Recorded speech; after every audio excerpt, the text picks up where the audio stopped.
My name is Lacey. I'm the creative director at MoDevUX. And what I'm going to try to do here is quickly give you an idea of how we picked an HTML5 mobile framework for two government sites that were recently released adaptive web designs for. These websites were they incorporated HTML5 elements. They were responsive. They included they had to be 508 compliant, which is a lot of fun. And then they were also had to be compliant with the BlackBerry, the Android, the Windows phones, the iPhone, and had to work with IE7 and up. So from the get-go, we wanted to use HTML5 because that gave us the best user experience, and also it's been proven to drive up mobile usage to almost 30%. But when we were picking a framework, we did not want to sacrifice any performance or speed. And as Brad Frost likes to remind us, the user does not give a crap if your site is responsive. They don't care if you built a kick-ass mobile site. But they do care if they were able to get to what they came for. And they do care if the site takes 20 seconds to load, or if the interaction is awkward or broken. So with that in mind, we took a progressive enhancement and a mobile-first approach in how we designed these sites. With that, we designed everything from the UI to the performance requirements for the phone. And then we progressively built out functionality and design assets for the tablet and then for the full-blown website. So the first of these sites that we made was HazMap. HazMap is a site for natural library medicine, and a user can come here and look for hazardous materials that they might have been exposed to. Or they can search for hazardous materials in the type of job that they have. In addition, we made a wizard where you can input symptoms and it can identify the type of hazardous material that you might have been exposed to. Key requirement that we wanted for this site was it might be used out in the field, so we wanted to have the fastest download times possible. And since it's search heavy, we didn't want the user to wait 30 seconds to get a search result back.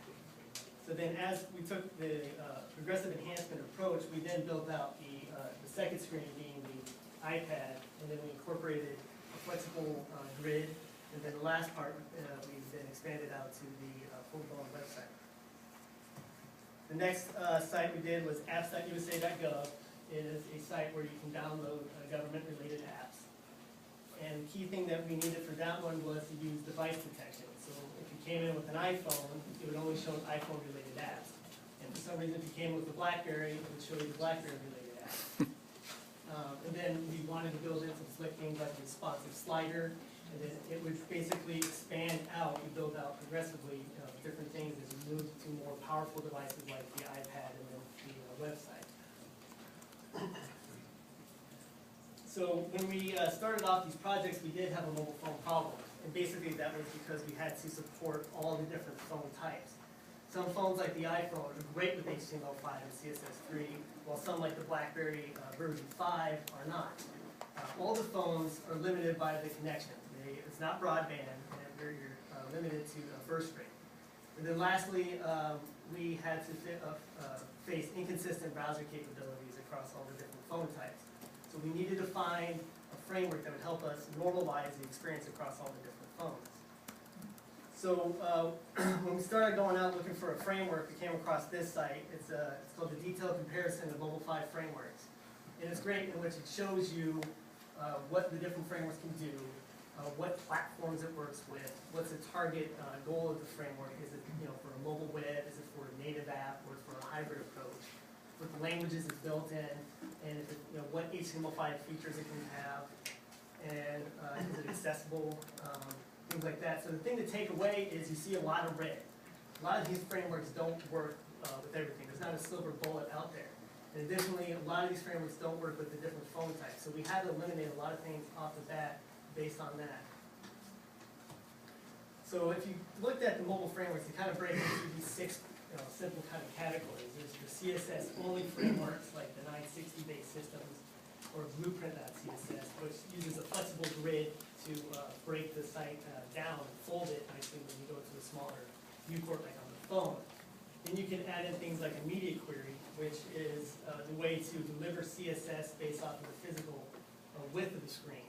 You can get the best view for that type of screen size. The next size up would be incorporating JavaScript to help normalize the experience across different phone types. So you can make BlackBerry recognize HTML5 tags. You can make the BlackBerry recognize media queries.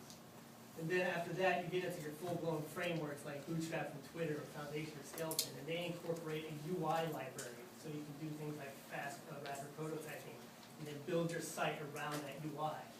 And then you get into the JavaScript-only frameworks like the Sentry Touch and the jQuery Mobile, Joe, and M project, which are either develop most of the site, the application. These are like your native app replacements, and you're using JavaScript to do most of it.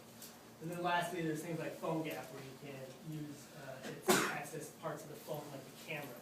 We didn't need to do any of that kind of stuff for the site, so we just ignore those kind of things. So there's three ways we could have done it. We could have done the native app, build an HTML5 and wrap it and make it feel like an actual app.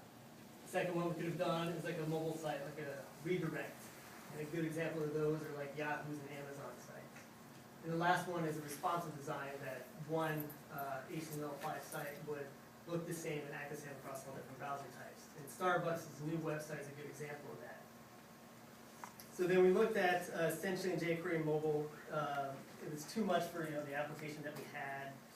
We weren't looking to recreate an actual native app. And then an additional thing that we found interesting is a recent survey of mobile developers. 80% wanted to use HTML5 in a hybrid approach, but only 6% wanted to actually build native apps just using HTML5.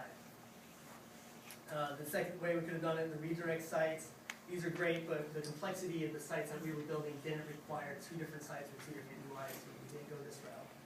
So the responsive frameworks were the most attractive to us because one, they were device agnostic. They worked across all different phone types. Number two, there's only one code base that we had to build. And number three, we could rapidly prototype and test that kind of stuff out early. The disadvantages of the responsive frameworks are that there's a lot of breakpoints and media queries that you have to take into effect for all the different phone sizes, especially the growing number of Android's phone sizes makes it difficult to plan those things out. And then not all phones are created equal, basically. So you do find that a lot of the older phones don't have the capabilities, and you have to build in JavaScript to help normalize that experience. A good way to start that off is to use the HTML5 mobile boilerplate. This isn't a framework, but it's a template that helps you create cross-browser consistency and has nice fallbacks for BlackBerry and iMobile. It does a lot of viewpoint optimization. It does cool things like hide the URL bar for you. It offers HTML5 coding. Additionally, it gives you a CSS skeleton markup, and then offers CSS for low-end devices. So this is a good way to start building out your project and to kind of give you peace of mind that you can have cross-browser capabilities from the get-go. And then from after that, you can build on top of that with something like Bootstrap and Twitter. Bootstrap and Twitter has an impressive UI library that's basically just HTML and CSS3, and it's also based off of the LESS framework. It uses responsive grids combined with media queries to adapt to different viewport sizes.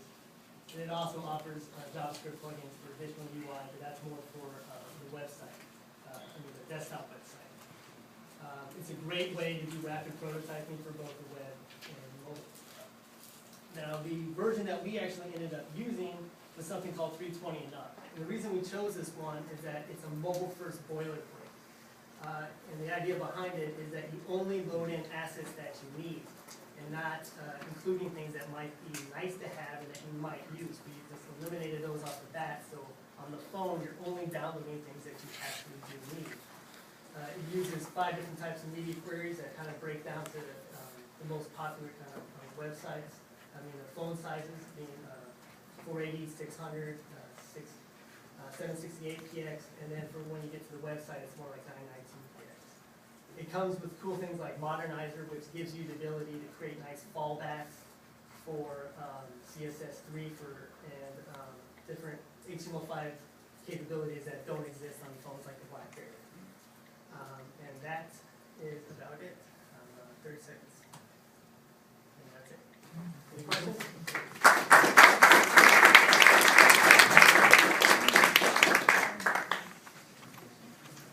You got a question over here? Yeah.